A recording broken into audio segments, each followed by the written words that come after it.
परमेश्वर का प्रेम और उसके अनुग्रह, उसके सहायता के द्वारा आज हम लोग ने इतना सुंदर अवसर मिला है Ngai Bantlang प्रेसबिटरी का अंदर में PWF वीक मनाने के लिए। और इस समय में कनान PWF लोगों ने मुझे परमेश्वर का वचन बांटने के लिए और परमेश्वर का सुसमाचार प्रचार करने के लिए कुछ विषय द्वारा चुना गया है। इसलिए सबसे पहले मैं परमेश्वर को धन्यवाद देती हूँ और जितने भी मुझे देख रहे हैं सभी को प्रभु यीशु ख्रिस्त का नाम से जय मसीह। आइए आज का हमारे विषय को देखते हैं। मार भाषा में दिया गया है, लेकिन उसमें मैं खुद ही परमेश्वर का वचन वो विषय को मैंने हिंदी में ट्रांसलेट किया है, तो शायद गलती भी हो सकता है। उसको समझने के लिए कोशिश करेंगे सभी लोग। तो मार भाषा में पहले मैं पढ़ना चाहूँगी और उसके बाद हिंदी में ट्रांसलेट करूँगी। आज का हमारा विषय है कौशन्य खोथलांग सीतना अंथोक सीम छटना। तो मैंने इसको हिंदी में ट्रांसलेट किया है, बिगड़ा हुआ कलीसिया और समाज को सही करना। आज देखते हैं हम लोग यहाँ पे हमारे इस संसार, हमारे जो सिचुएशन है अभी वो बहुत ही बिगड़ गया है। बहुत प्रकार का रोग, बहुत प्रकार का बीमार महामारी रोग का वजह से हम लोग अपना इच्छा अनुसार और परमेश्वर के इच्छा अनुसार भी हम लोग नहीं कर पा रहे हैं। फिर भी परमेश्वर हमें इतना प्रेम किया है कि इस कनान PWF जो उन लोगों ने ये डिसाइड किया कि ऑनलाइन द्वारा परमेश्वर का सुसमाचार प्रचार करे। तो आज मैं अपने तहे दिल से धन्यवाद देती हूँ PWF कनान को। जितने भी महिलाएं यहाँ पे है इस मंडली में, सभी को मैं अपने दिल से धन्यवाद देती हूँ। तो आइए वचन को हम लोग देखते हैं। लूका रचित सुसमाचार से हम लोग देखेंगे 4 अध्याय का 18 पद। आइए वचनों को पढ़ने को आराम करते हैं। प्रभु का आत्मा मुझ पर है, इसलिए कि उसने कंगालों को सुसमाचार सुनाने के लिए मेरा अभिषेक किया है और मुझे इसलिए भेजा है कि बंदियों को छुटकारे का और अंधों को दृष्टि पाने का सुसमाचार प्रचार करूं और कुचले हुओं को छुड़ाऊं। इस वचन पढ़े जाने पर प्रभु हम सबको आशीष करे। इस संसार को जब हम लोग देखते हैं, अभी हमारे सिचुएशन जो है उसको हम लोग देखते हैं तो हमारा मन उदास हो जाता है, हम निराश हो जाते हैं। फिर भी हमारे वचन में लिखा गया है, हमारे विषय में ये दिया गया है कि बिगड़ा हुआ कलीसिया और समाज को सही करना। आज किस प्रकार सही करेंगे हम लोग? आज हमारे नाई बंतलांग प्रेसबिटरी में जितने भी PWF है महिलाओं, सभी को मैं ये बताना चाहती हूँ कि सबसे जरूरी परिवार से हम लोग शुरू करना जरूरी है। तब जाके हम लोग को कलीसिया और समाज को हम लोग ठीक कर सकते हैं। तो इसमें मैंने कही जरूरी चीज़ों, मैंने बहुत ज़रूरी चीज़ तो बहुत सारा है, बहुत सारा बोलना भी है, लेकिन मैंने 3 भाग करके लाया है यहाँ पे। उसको हम लोग देखेंगे। पहले पति पत्नी के बीच मेल मिलाप, वो मैं बोलना चाहूँगी। आज में बहुत सारे विश्वासियों है जो पति पत्नी मजबूरी से, हम दोनों पति पत्नी है बोल के बोलते हैं कि मजबूरी से ये मेरा पति है। किस प्रकार का मजबूरी झेल रहा है वो सोचना जरूरी है। मेरा बच्चा का वजह से, या मेरा दूसरे परिवार, मेरा सासू और मेरा सासू माँ और मेरा भाई बहन, मेरा ननद, इन लोगों की वजह से मैं सह रही हूँ, या पति पत्नी के बीच में अच्छे संबंध है, वो हमें सोचना जरूरी है। क्योंकि बहुत सारे विश्वासी, बहुत सारे क्रिश्चियन परिवार में अभी ऐसा है कि जो परमेश्वर को वचन, परमेश्वर ने जो हमें जुड़ाया है उसको नहीं समझ के सिर्फ एक मजबूरी द्वारा पति पत्नी का हक बिता रहा है। विश्वासियों, हमें सोचना जरूरी है कि क्या समय बिताया है। तो बाइबल का वचन हमें किस प्रकार का शिक्षा देता है उसको हम लोग पहले देखेंगे। पति पत्नी के बीच में मेल मिलाप होना। न्यायियों को पुस्तक से मैं कुछ वचनों को पढ़ना चाहूंगी। 13 अध्याय का 8 पद में ये लिखा है, तब मनोह ने यहोवा से ये विनती की, हे प्रभु, विनती सुन, परमेश्वर का वो जन जिसे तूने भेजा था फिर हमारे पास आए और हमें सिखलाए कि जो बालक उत्पन्न होने वाला है उसे हम क्या क्या करें। परमेश्वर अपने वचन पर आशीष करे। यहाँ बाइबल में हम लोग जब देखते हैं मनोह और उसकी पत्नी जो सिमशोन का माता पिता है, उन दोनों का बीच का संबंध से हमें एक अच्छा उदाहरण मिलता है, अच्छा एग्जाम्पल मिलता है कि पति पत्नी के बीच क्या संबंध होना चाहिए। आज जब बाइबल का वचन हम लोग को कहता है कि मनोह का पत्नी सिमशोन का माता, सिमशोन का माँ ऐसी स्त्री थी कि वो बांस थी, उसे कुछ बच्चा नहीं होते थे। उस समय उसका इतना बुरा वक्त आया कि वो मंदिर में जाके जोर से प्रार्थना भी कर नहीं सकती थी। फिर भी एक वक्त ऐसा आया कि परमेश्वर ने उसकी प्रार्थना सुना और उसे कहा कि स्वर्गदूत आके तेरा प्रार्थना परमेश्वर ने सुना है और आज तू गर्भवती होगी और तेरा बेटा होगा। तब उसने उस बात को लेकर क्या कहा, उसके पति के पास जाके उसने कहा कि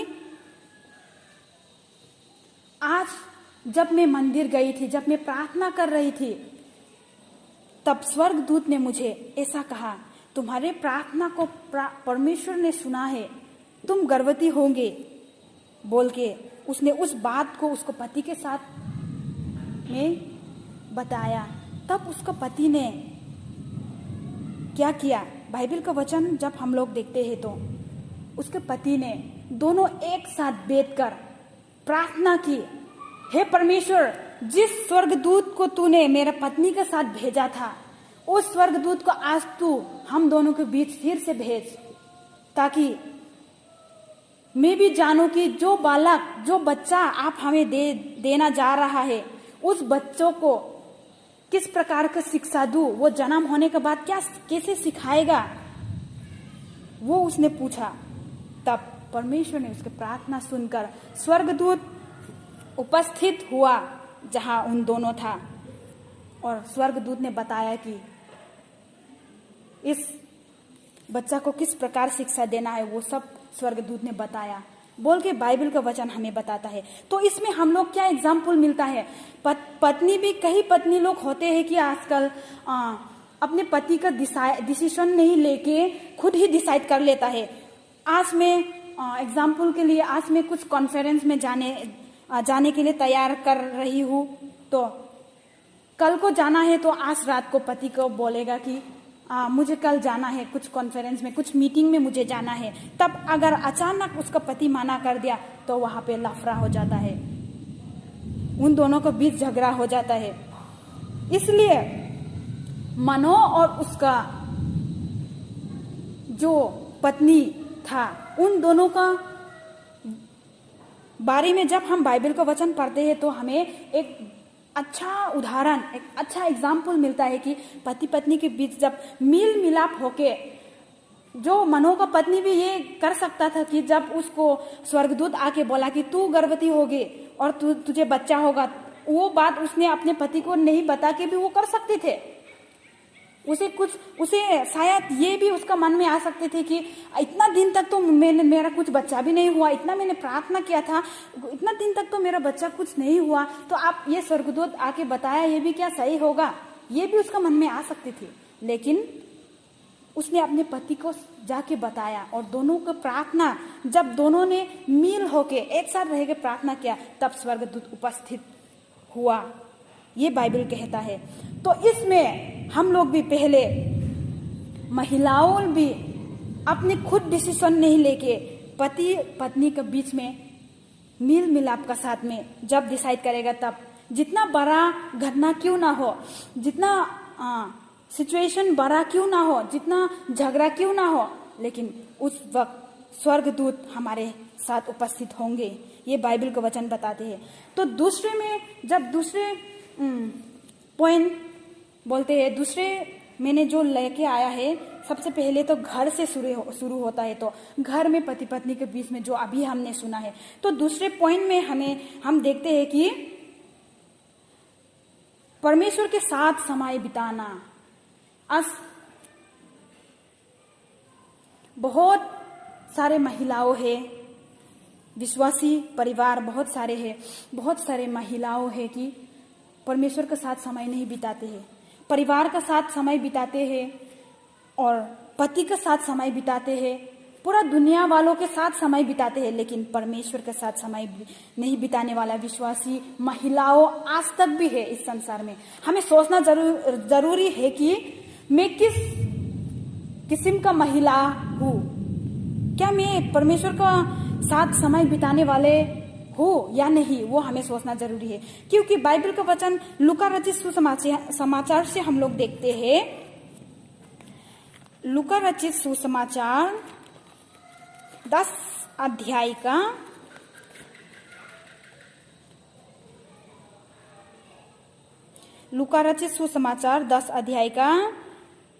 41 और 42 पढ़ते हैं। प्रभु ने उसे उत्तर दिया, मार्था, हे मार्था, तू बहुत बातों के लिए चिंता करती और घबराती है, परंतु एक बात आवश्यक है और उस उत्तम भाग को मरियम ने चुन लिया है, जो उसे छीना ना जाएगा। इस वचन पर परमेश्वर आशीष करे। ये वचन में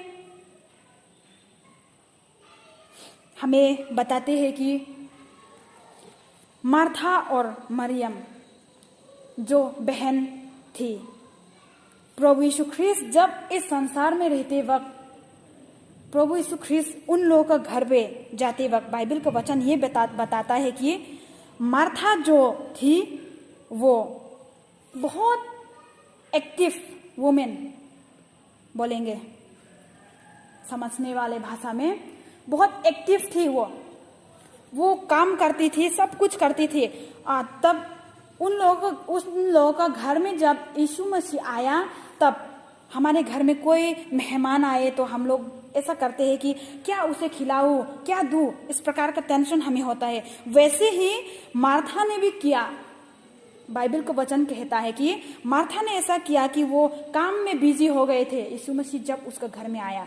लेकिन मरियम जो यीशु मसीह के साथ बैठ के वो यीशु मसीह जो बात कर रहा था, उस बात को वो सुनती थी। ये बाइबल का वचन बोलते हैं। तब मार्था ने यीशु के साथ आके ऐसा बोला कि हे प्रभु, आप तो देख ही लिया है कि मेरा घर में क्या हो रहा है। मेरा बहन जो है वो कुछ काम में ध्यान ही नहीं है।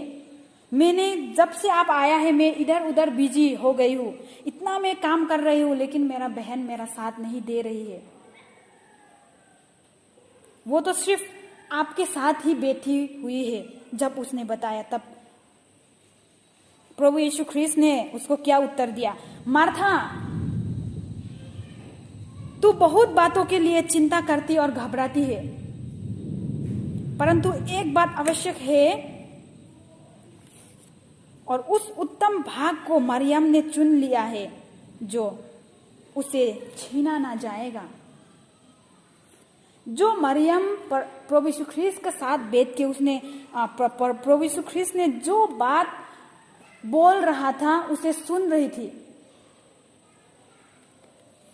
लेकिन मार्था काम करते करते में वो थक गई थी और उसने प्रभु यीशु ख्रीस्त को जब बोला, तब इसमें हम लोग इस वचन द्वारा हमें क्या उदाहरण मिलते हैं, क्या एग्जाम्पल मिलते हैं। हम लोग महिलाओं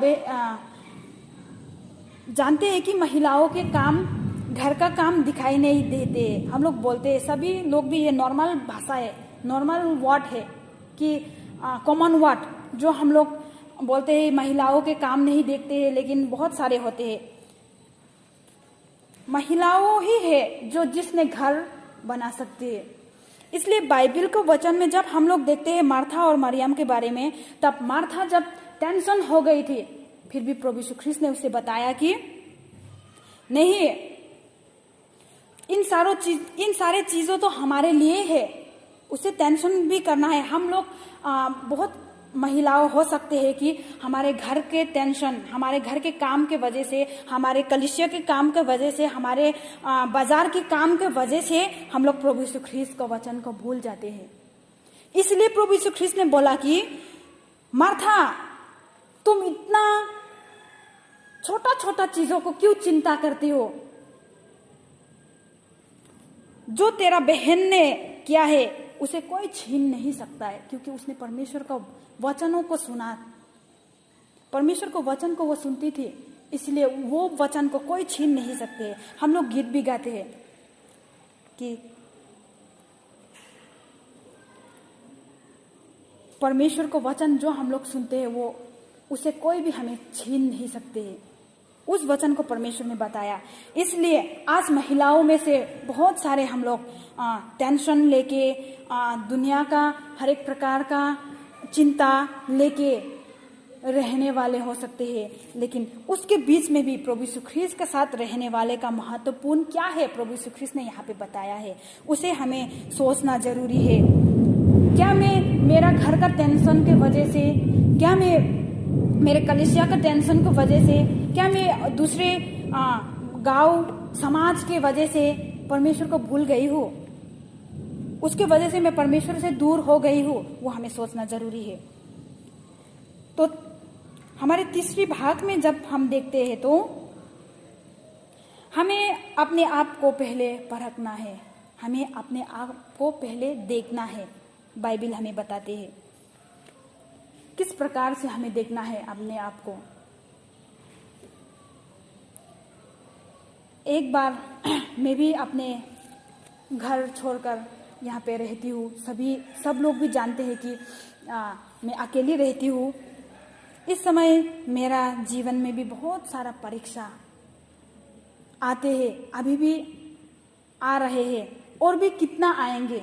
सभी के जीवन में भी ये परीक्षा आते हैं, लेकिन अपने आप को परखना, हम अगर खुद को नहीं देखेंगे तो किसी और को हम ठीक नहीं कर सके। खुद को पहला ठीक करना जरूरी है। इसलिए बाइबल का वचन हमें कहता है कि अपने आप को पहले परखो। अपने आप को हम कैसे परखेंगे? योना के बारे में हम लोग देखते हैं। जब योना को परमेश्वर ने आज्ञा दिया कि निनेवी गांव में जाके सुसमाचार प्रचार करो, तब योना ने क्या बोला? योना भाग गया था कि परमेश्वर को वचन से दूर, परमेश्वर का आज्ञा उल्लंघन करके वो भाग गया था तर्शीश में। बाइबल कहता है तब योना भागते वक्त एक बड़ा जहाज में वो जब चढ़ा, तब वहां पे तूफान आई, बहुत सारा कष्ट, और वो जहाज आस्ते आस्ते डूबने लगा। बाइबल का वचन ये कहता है। इतना बड़ा जहाज कैसे डूबने लगा, ये भी एक सोचने का बात है। योना ने परमेश्वर का आज्ञा का उल्लंघन करने का वजह से वो जहाज डूबने लगा। जहाज में रहने वाले बहुत सारे थे वहां पे, और उन लोग एकदम चिंता में पड़ गया, और उन लोग ने किस वजह से परीक्षा आ रहा है, किस वजह से ये जहाज डूबने लगा है, किस वजह से ये हमारे ऊपर इतना ज्यादा परीक्षा आ रहा है, क्या हो रहा है, उन लोग ये सोचने लगा। मेरे प्रियो, देखिए, जब हमारे ऊपर परीक्षा आते हैं ना, जब हमारे ऊपर विपत्ति आते हैं, तब हम लोग सोचते हैं कि परमेश्वर क्यों आया मेरा ऊपर इतना विपत्ति, परमेश्वर क्यों आया मेरा साथ में इतना परेशानी, क्या हो गया है। जब हमारे साथ नहीं आएगी कुछ परेशानी, तब हम लोग परमेश्वर को याद नहीं करते हैं। उस वक्त ऐसा हुआ था कि जहाज में जितने लोग थे उन लोग भी चिंता हो गया था क्या वजह से जहाज डूबने लगा है, क्या वजह से इतना अचानक तूफान आ गया है, आंधी तूफान। तब उन लोग ने चिट्ठी डालकर योना का नाम निकला।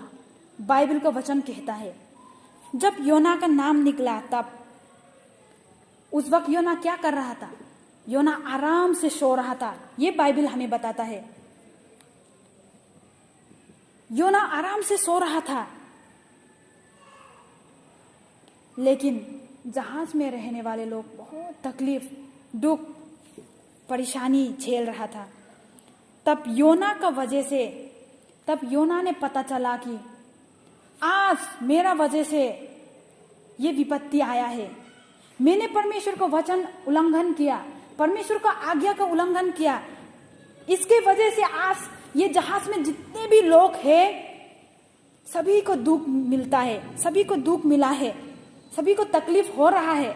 ये सिर्फ मेरा वजह से। जब योना ने पता चला तब योना ने क्या कहा? मुझे फेंक दो, इस जहाज से फेंक दो मुझे।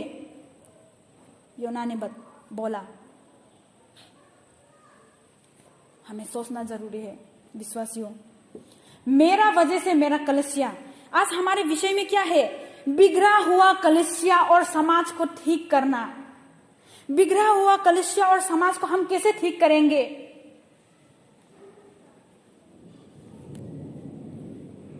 मेरे प्रियो, जब तक हम अपनी गलतियों को स्वीकार नहीं करेंगे तब तक हमारे समाज, हमारे परिवार, हमारे कलीसिया ठीक नहीं होंगे।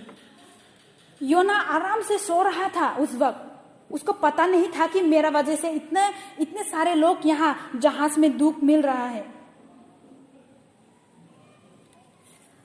जब हमें पता नहीं चलेगा ना, मेरा वजह से मेरा गिरजा, मेरा मंडली तकलीफ हो रहा है, जब मुझे पता नहीं चलेगा तब मैं आराम से घूमता फिरता रहूंगी। आज महिलाओं में से भी कितने लोग हम लोग हो सकते हैं कि महिला, तो बाइबल का वचन कहता है बुद्धिमानी महिला ने अपने घर को बनाता है।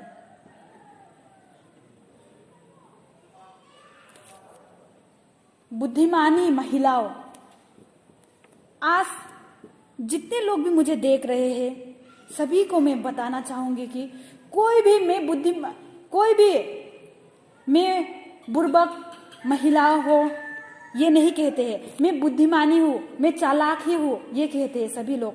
मैं भी कहती हूँ कि मैं बुद्धू। कोई आके मुझे तुम बुद्धू है ऐसे कहे तो मैं नहीं मानूंगी, क्योंकि हम खुद को चालाक ही हम समझते हैं, खुद को बुद्धिमानी ही समझते हैं। तो क्या बाइबल का वचन क्या कहते हैं? बुद्धिमानी महिलाओं ने अपने घर को बनाता है। अपने घर को सिर्फ नहीं, अपने मंडली। आज इस संसार में बहुत सारे महामारी, रोग और बहुत सारे कठिनाइयों की वजह से दुख, मंडली सब छितर बितर हो गए हैं।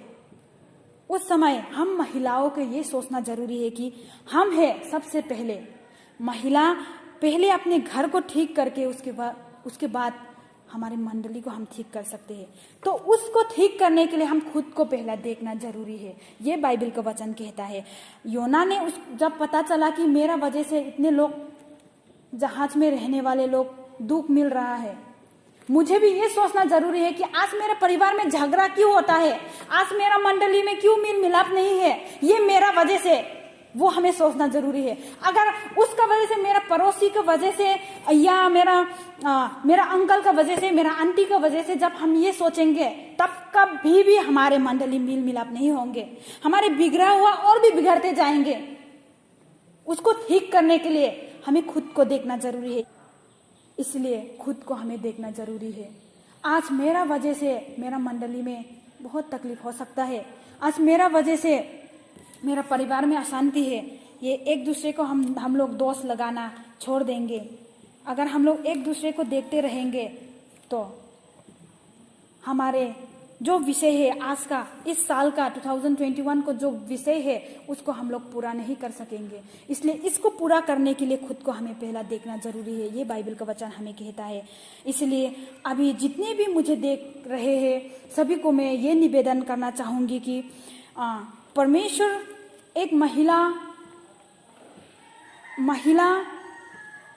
परमेश्वर का साथ रहकर और पति पत्नी में मेल मिलाप होकर खुद को देखकर जब हम लोग चलेंगे तब ये हमारे आज का विषय जो है उसको हम लोग ठीक कर सकेंगे। नहीं तो हम जितने भी कोशिश करें तब भी ठीक नहीं हो सकेगा, क्योंकि हम एक दूसरे को नहीं देख के चलेंगे तब ही हमारे ये ठीक होगा। एक दूसरे को जब हम देखेंगे तब हमारे ये विषय जो बनाया है उसका कुछ भी लाभ नहीं होगा। इसलिए इसको लाभ होने के लिए तो हमें खुद को पहला देखना जरूरी है, ये बाइबल का वचन बताता है। इसलिए आज में जितने भी बाइबल का वचन हम लोग ने सुना है, जितने लोग भी यहाँ पे देख रहे हैं, सभी को परमेश्वर नया करके आशीष करे।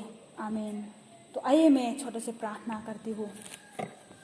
Hallelujah, hallelujah. पिता परमेश्वर, सबसे पहले मैं आपको धन्यवाद देती हूँ आपके प्रेम और आपके अनुग्रह के द्वारा। पिता, आपने इतना सुंदर अवसर हमें दिया है। पिता, इस संसार को जब हम देखते हैं पिता तब हम निराश हो जाते हैं। प्रभु परमेश्वर, हम निराश होकर रोकर और हमारे अड़ोस पड़ोसी को हम देखकर पिता परमेश्वर हम बहुत ही कमजोर हो जाते हैं। लेकिन पिता 2021 का PWF का वीक में जो हमारे विषय आपने हमें दिया है उस विषय को लेके भी मैं फिर से आपको धन्यवाद देती हूँ।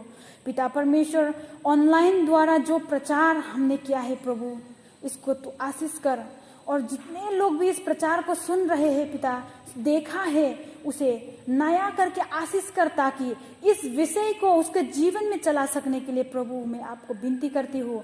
और पिता परमेश्वर, मैं आपको वचन बांटने वाले पिता, मैं भी बहुत कमजोर हूँ। आप जानते हो पिता परमेश्वर की मेरा परिस्थिति क्या है। इसलिए पिता परमेश्वर, मैं आपको तहे दिल से धन्यवाद देती हूँ कि इस समय के लिए। और पिता, जितने भी आज हमने वचन को बोला है और सुना है, इसको ऊपर आप नया करके आशीष करें ताकि हमारे जीवन में लाभदायक हो सके। इस विनती को हमारे प्यारे प्रभु यीशु ख्रीस्त का नाम से मांगते हैं। आमीन।